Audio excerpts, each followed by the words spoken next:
বালার প্রান্তরে অভাগী ছকিনা কান্দে বৈশা বাসর ঘরে হাসান শহীদ হইল কাশেম শহীদ হইল রে কারবালার ময়দানে অভাগী ছকিনা কান্দে বৈশা বাসর ঘরে হাসেম শহীদ হইল কাশেম শহীদ হইল রে কারবালার ময়দানে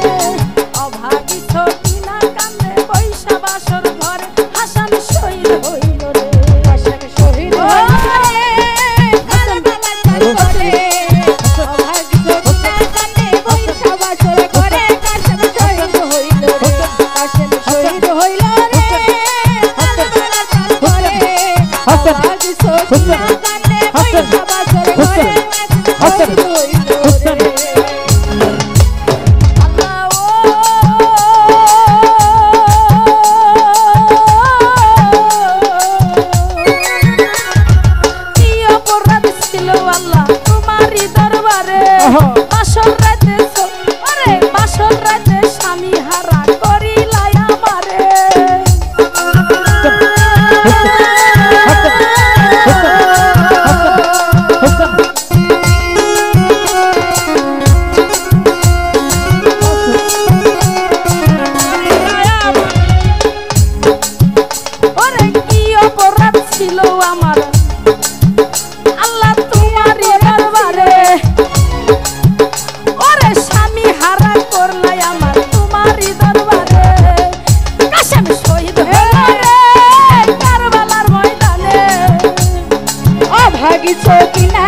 কান্দে বৈশা বাসর ঘরে হাসান শহীদ হইল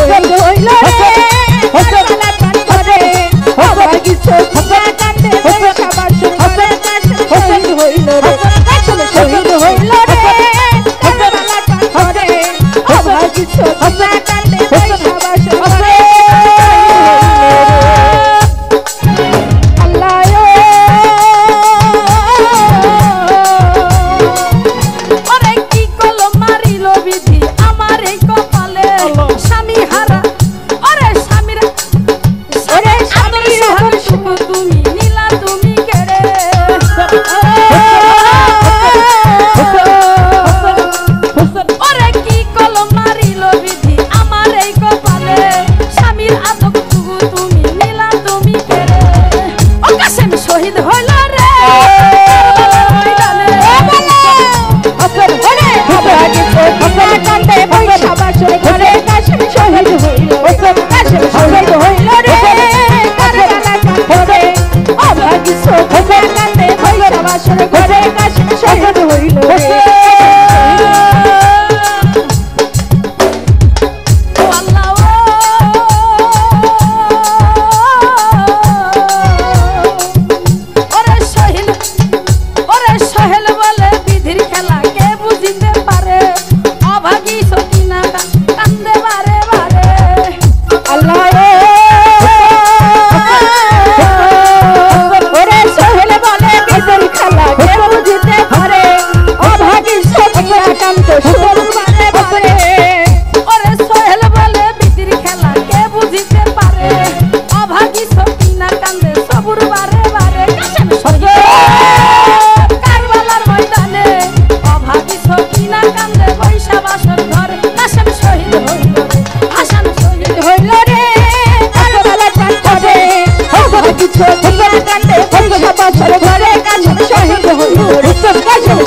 হইল রে কারবালার প্রান্তরে অভাগী সখিনা কান্দে বৈশা বাসর ঘরে কাশেম শহীদ হইল এই দিনে কাশেম সকিনা আজকের দিনেই গতকাল বিয়ে করে বাসর হবে এই দিনে এই বাসর রাত রেখে এই কারবালার ময়দানে বউ রেখে যুদ্ধ করতে চলে গেলেন বলে গেলেন যে আজকে বাসর রাতে হাতে ধরে পায়ে ধরে আমার হাতের মেহেন্দি রইল আপনি যুদ্ধ করতে যাবেন আর যুদ্ধ করতে গিয়ে যে সে ফিরে আসবে না সেটাও দয়াল নবী বলে গেছে তো বলছে বউ অনেক আজকে বাসর রাতে আজকে যেতে দিবে না কয় না এটা বিধির লিখন আমাকে যেতেই হবে এই যুদ্ধে আমার মামার সাথে কাশেম হলো হাসানের বোনের ছেলে তাই কি একটা ঘটনা আসলে না বুঝলে না জানলে না শুনলে সেটার মজা নাই বাসর রাত্রে বউ রেখে যুদ্ধ করতে চলে গেল এটা কম বিষয় না কতখানি ত্যাগ হলে আমরা তো সামান্য বিষয় ত্যাগ করতে পারি না এটাই হচ্ছে ধর্ম ত্যাগটা হলো ধর্ম যে ত্যাগ করতে পারলো কবে চলে গেছে ওনারা আমরা আজও তার গুণগান গাচ্ছি পাক পাঞ্জাতন হৃদয়ে রেখে আমরা চলাফেরা করতেছি কিন্তু আমরা মরে গেলে 10 দিন পরে আমার নাম যে ছিল পারুল সেটা আর মনে থাকবে না তাই কর্মগুণেই থেকে যাবে হাসান শহীদ হলো রে কারবালার প্রান্তরে অভাগী সখিনা কান্দে বৈশা বাসর ঘরে কাশেম শহীদ হইল রে হাসান শহীদ হলো রে কারবালার ময়দানে অভাগী সখিনা কান্দে বৈশা বাসর ঘরে হাসান শহীদ হলো রে কারবালার ময়দানে অভাগী সখিনা কান্দে বৈশা বাসর ঘরে হাসান শহীদ হলো রে